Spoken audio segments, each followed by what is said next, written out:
Hey everyone, this we're back with another episode. Marky's doing homework. Yep. Um, computers class. Enough said. Um, Today we're going to do another of the canid shifters. This one's going to be the Werejackal. And its line could be traced all the way back to ancient Egypt, to the Egyptian god of the dead, Anubis.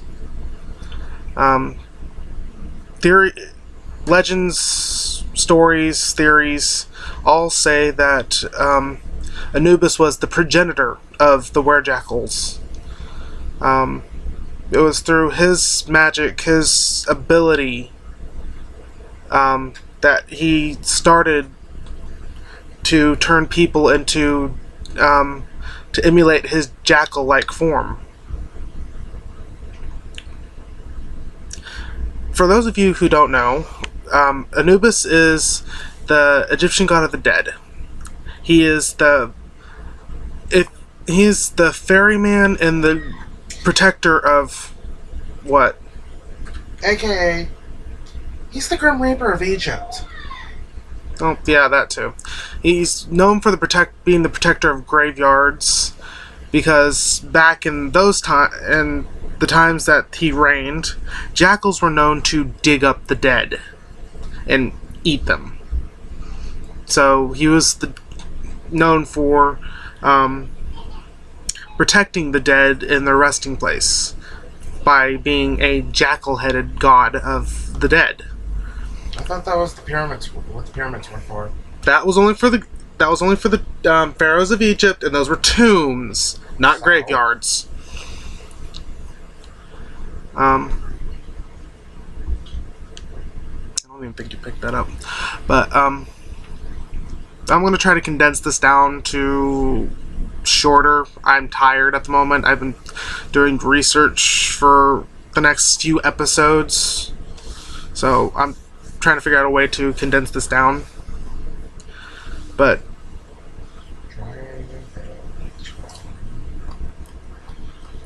stop picking that up.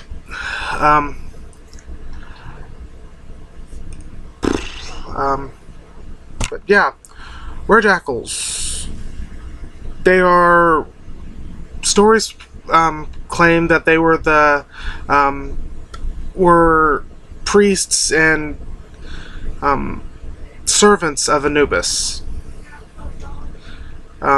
They were originally part of one of several occults of Anubis that would eventually had, like any of the other Egyptian gods, had eventually dwindled off or gone into hiding.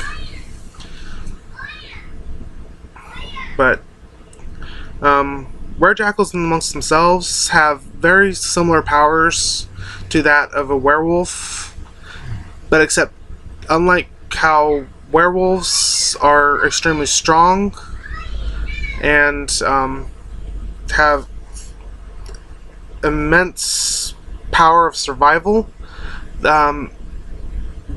Werejackals have immense ability to find the dead, to help their souls find peace.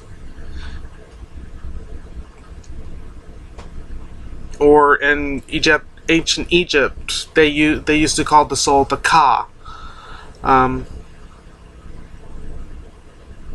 to be confused with the sound of that a crow makes, or rooster, or raven. But different species. The physical biology is, when they're in human form, not much different than humans. Other than the ability to heal faster, survive almost near lethal wounds, able to find dead bodies quite easily and put them to rest. Give them the rights of the dead, depending on what they were taught to do, or in some cases instinctually know. Um, the jackals, I'm not too familiar with their hierarchy or if they're even pack animals. As far as I know of, they might. As far as I can remember, I haven't looked it up in a while. That they live in maybe family groups or be loner or be sparse grouped canines. But any official hierarchy, I couldn't tell you. I don't feel like looking it up, and I'm exhausted. But physical aspects of the Werejackal. Some stories say that they are able to become humanoid jackals like Anubis himself, or able to shift into full jackal form, like any other shapeshifter. As well, not like any other shapeshifter, but they have the ability to call spirits of the dead for guidance or to question things like that. They are even able to help the living find peace by relaying the last thoughts, the last words that a spirit wishes to impart to their loved ones or to their hated enemy. But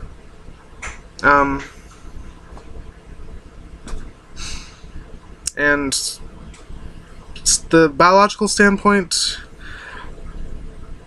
like I said, with werewolves and werefoxes and kitsune,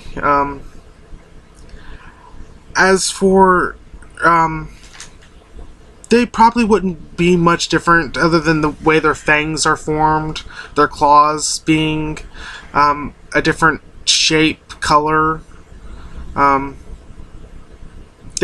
Like any other shapeshifter from this point out, I can name off several things that would be different, but I'm trying to condense this down.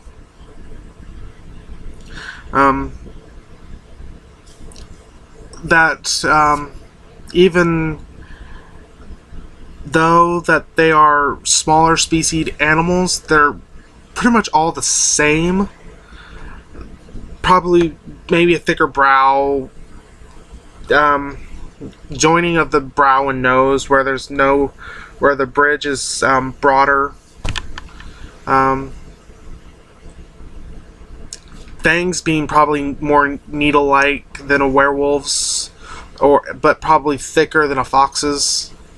Eyes definitely a different color.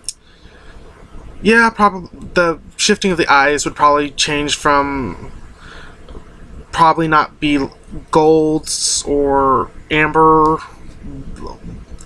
or even orange, from the gold and amber for werewolves and the orange for foxes.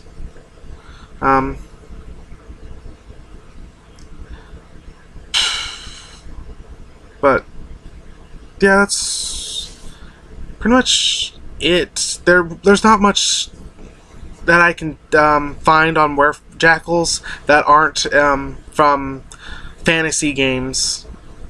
The true Werejackal has been so deeply hidden in mystery in ancient Egypt mythology that it's hard to tell what is real and what isn't. And the ability for them to call spirits, that, on the other hand, I'm not too sure how to explain. Because in my experiences, things that can call spirits, like a Ouija board or open source mediums, things like that. Definitely bad juju. Yeah, bad juju. I'm guessing for them to learn how to properly do it, it might take a lot of practice to get the spirits that they are wanting without calling forth something evil. Or if they're an evil person themselves, to not call something more powerful than them that will overtly destroy their lives as well as the ones that they are trying to destroy.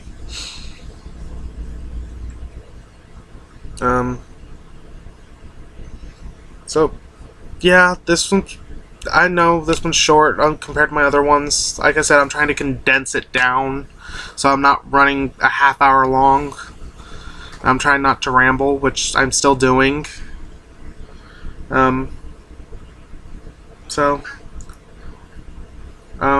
That's pretty much it about Werejackals.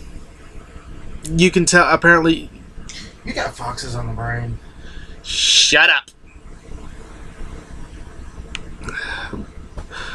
Due to the but out of all the mystery in things like that, the Werejackal is one of the most mysterious that I can find, because there's so little background information from them that doesn't come from fantasy games or tabletop games, which I enjoy playing.